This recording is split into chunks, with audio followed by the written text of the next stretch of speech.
बिस्मिल्लाहिर्रहमानिर्रहीम, अस्सलाम वालेकुम। मैं हूं करामत मुग़ल और आप देख रहे हैं Saeed Baloch official YouTube channel. और मेरे साथ हैं सईद बलोच साहब, सीनियर जर्नलिस्ट हैं।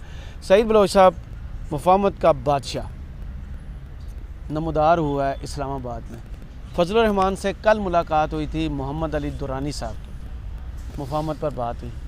आज ये गुरु निकल के आए हैं, चरणों में आके उन्होंने बैठ के कहा है कि भाईजान मुफाहमत की तरफ चलें। ये जो माहौल बना हुआ है ना, इसको थोड़ा सा कूल डाउन करें।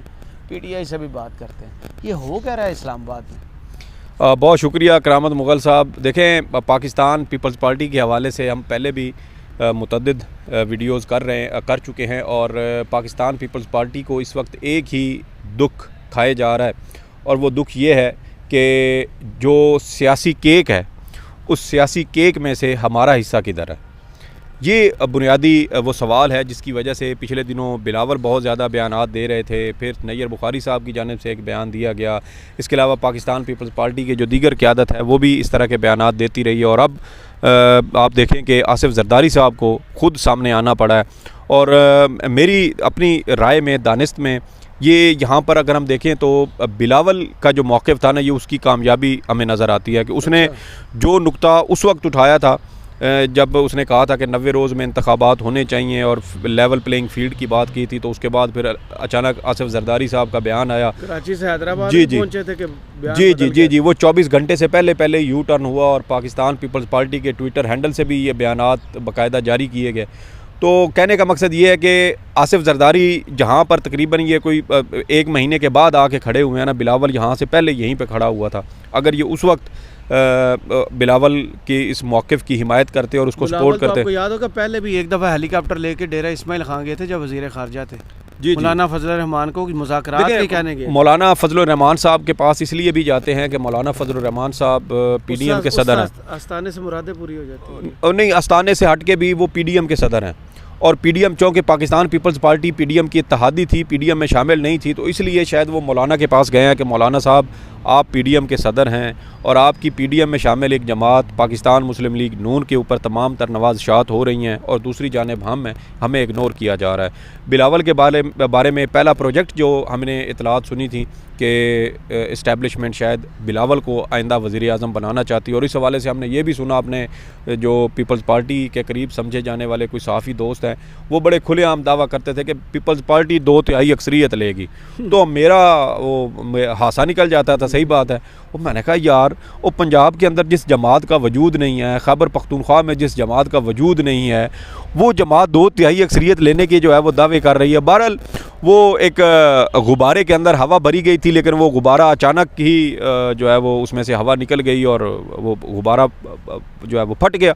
उसके बाद फिर एक नई चूरन मार्केट में आया कि इस्टेब्लिशमेंट ने दोबारा से मुस्लिम लीग नून के ऊपर हाथ रख दिया, और कहा यह जा रहा था कि बड़ी बहन की बजाय छोटी बहन का रिश्ता जो है वो ज़्यादा पसंद किया जा रहा है, और लड़के वाले तो यही चाहते हैं कि छोटी बहन जो है वो बहुत ज़्यादा सुगड़ भी है, वो फर्माबरदार भी बहुत ज़्यादा है, काम शाम भी बहुत ज़्यादा कर लेती है, कोई बहुत ज़्यादा चूँ चराँ भी नहीं करती, तो ज़्यादातर तो इम्कान उसी का था। सोने से पहले कहती है सारे काम मैंने नहीं। जी, लेकिन मामला ये हुआ कि जो बड़ी बहन थी वो ये कहती थी कि चूँकि मैं बड़ी हूँ तो हक़ मेरा पहले बनता है। तो इस वजह से फिर उनकी बीमारी भी अचानक ठीक हो गई और वो अचानक पाकिस्तान पहुंच गए। और अब देखें कि जो पॉलिटिकल आप समझें कि एक इंतखाबी मुहिम चलाई जाती है, इलेक्शन मुहिम, उसके ऊपर भी अब वो बाकायदा आहिस्ता आहिस्ता वो अपना कंट्रोल जमा रहे हैं।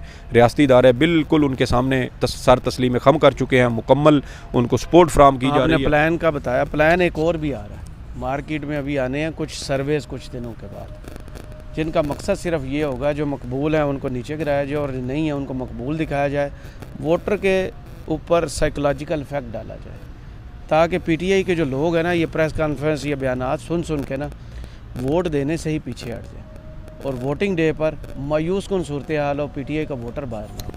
देखें, इस हवाले से पहले भी कोशिशें हो चुकी हैं। अब देखें कि इमरान खान साहब जब से गिरफ़्तार हुए, और ख़ास तौर पे 9 मई के वाक़यात के बाद 31 मई को ये फ़ैसला हुआ कि टीवी चैनल्स के ऊपर इमरान खान की तस्वीर या वीडियो तो दूर, उसका नाम तक नहीं चलेगा। अब आप ये देखें कि पीडीएम के आखिरी दिनों में जब IMF के साथ 9 माह का मुआहदा हो रहा था, तो एक 3 रुकनी तस्वीर जाया थी जिसमें 3 अफराद शामिल थे। उसमें एक वो IMF की जो नुमाइंदा खातून थी वो बैठी थी, उनके सामने शाह महमूद कुरैशी साहब बैठे थे और दरमियान में इमरान खान साहब बैठे थे। वो तस्वीर टीवी पर तो चली, लेकिन इमरान खान साहब का जो चेहरा था वो ब्लर कर दिया गया।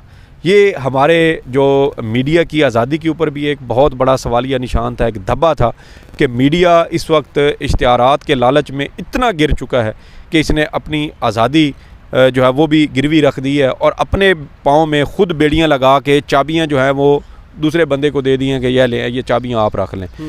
तो अंदाज़ा लगाएं कि इमरान, अच्छा उसमें भी फिर लोगों ने क्या करा, उन्होंने कहा कि नीचे तस्वीर में से पाँव इमरान खान के नज़र आ रहे हैं, ऊपर चेहरे के वो आपने ब्लर कर दिया। तो वो देखे कि ख्याल में वो भी टेक्निक थी उनकी कि बताया जाए कि पाकिस्तानी मीडिया में कितनी पाबंदियाँ हैं, वो भी एक तरीका था। देखें पाबंदियों से हट के पॉजिटिव नेगेटिव दोनों साइड सर, पॉजिटिव नेगेटिव से हट के देखिए, उससे पहले जब इमरान खान की जब पाबंदी कम्युनिटी में सर पाबंदी लगाई गई थी ना, मालकान को बुलाया गया था, तो फिर पीछे तो कोई चीज़ साबित करने वाली रह ही नहीं जाती। बहरहाल हम बात कर रहे थे सर्वेज़ के हवाले से, तो देखें कि गुज़श्ता कई महीनों से इमरान खान के ख़िलाफ़ यकतरफ़ा ख़बरें चल रही हैं, प्रेस कॉन्फ्रेंसेस हो रही हैं, टॉक शोज़ हो रहे हैं, सब कुछ हो रहा है इमरान खान के ख़िलाफ़ मीडिया में, जो हमारा रिवायती मीडिया न्यूज़ चैनल्स के ऊपर, अखबारात के ऊपर। उस सब के बावजूद अब ये 9 मई से लेके आज देखें कि 25 अक्टूबर हो चुका है, ये 5.5 माह बनते हैं। इन 5.5 माह में भी अगर नैरेटिव बिल्डिंग नहीं हो सकी, इमरान खान के ख़िलाफ़ माहौल नहीं बन सका, तो नवाज़ शरीफ साहब के आने से भी कोई माहौल नहीं बनेगा। सर्वेज़ आपको याद है, जुलाई का सर्वे ये अक्टूबर के शुरू में जारी किया गया और उसको भी लोगों ने फ़ौरन उसके बखिए उधेड़ के रख दिए और कहा कि ये जेली प्लांटेड, उसमें 60% जो थी पॉपुलैरिटी इमरान खान, और वो भी अब इन्होंने खुद ही उसको दबाने की कोशिश की है, क्योंकि इस वक्त अगर आप पॉपुलैरिटी का अंदाज़ा लगाएंगे तो मेरे ख्याल में इमरान खान कम अज़ कम भी अगर हुए तो ये 75 से 80% के दरमियान होंगे। ये जानबूझ के इसको भी इसी वजह से दबाया जाता है कि 60% तक वो बार बार रहे। अब गुज़श्ता 3-4 सर्वेज़ में हम मुसलसल देख रहे हैं इमरान खान साहब 60% के ऊपर हैं। 9 मई के वाक़यात भी हो गए, उसके बावजूद इमरान खान साहब की जो पॉपुलैरिटी है वो कम होने की बजाय मज़ीद आहिस्ता आहिस्ता बढ़ रही है। तो अब नवाज़ शरीफ साहब जल्दी सर्वे करवा लें। अब आप देखें कि नून लीग ने खुद एक सर्वे करवाया था अपने खुफिया तौर पे कि पंजाब के अंदर अगर हम इंतखाबात में जाते हैं तो हमारी क्या सूरत हाल बनेगी, तो पता चला कि सिवाय नारोवाल से एहसन इकबाल साहब की सीट के पूरा पंजाब नून लीग हार रही है। और ये सिर्फ कौमी असम्बली की नशिस्तें नहीं हैं, सूबाई असम्बली की भी यही पोजीशन होगी। तो ये वो सारी चीज़ें हैं जो ऑलरेडी जो है वो सेटल हो चुकी हैं, पाकिस्तानियों की जहन साजी ऑलरेडी हो चुकी है। इमरान खान ने सिर्फ पंजाब के दिल लाहौर में बैठ के पूरा पंजाब फ़तह कर लिया है। ये वो इंतखाबी साइंस है जो जिसकी गुज़श्ता चंद सालों से पाकिस्तान की सियासत के अंदर जिसमें तब्दीली आई है। और मुस्लिम लीग नून को अभी ये चीज़ें चूँकि उनके अगेंस्ट जा रही हैं, उनको हज़म करने में थोड़ा टाइम लगेगा, लेकिन जब वो चीज़ों को रियलाइज़ कर लेंगे, और मेरे ख्याल में ये रियलाइजेशन उनको आम इंतखाबात के जब नताइज का ऐलान होगा तब उनको महसूस होगी।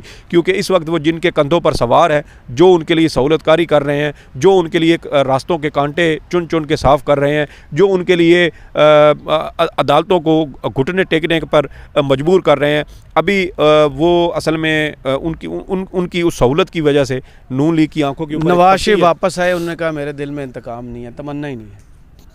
फिर बाद में उनके लेफ़्ट राइट वालों ने ना बयान देना शुरू किया है, वो हर सियासी जमात से मिलेंगे, PTI से मिलेंगे। यहाँ भी जब मीडिया को टिकर्स रिलीज़ किया जाता है ना, ख़बर रिलीज़ की जाती है आसिफ ज़रदारी और मौलाना फजल रहमान की मुलाकात की, PTI से बातचीत करेंगे। PTI को कितनी ज़रूरत है इन सियासी जमातों से बात करने की, या इन सियासी जमातों को कितनी ज़रूरत है PTI से बात करने की? देखें, ज़्यादा ज़रूरत किसे? देखें मेरी बात सुने, पाकिस्तान तहरीक इंसाफ के साथ अगर ये वाकई बातचीत करना चाहते हैं तो उसका पहला और सादा सा असूल ये है कि जो सियासी वर्कर्स इस वक्त पाकिस्तान तहरीक इंसाफ के कैद हैं 9 मई के वाक़यात के तनाजुर में, या उससे पहले जो क्रैकडाउन होते रहे जब ज़मान पार्क पर पुलिस की जानिब से हमले किए गए थे, तो आप सबसे पहले एक गुड जेस्चर के तौर पे उन सियासी कारकुनों को रिहाई करवाने का आप पहले हुक्म दें।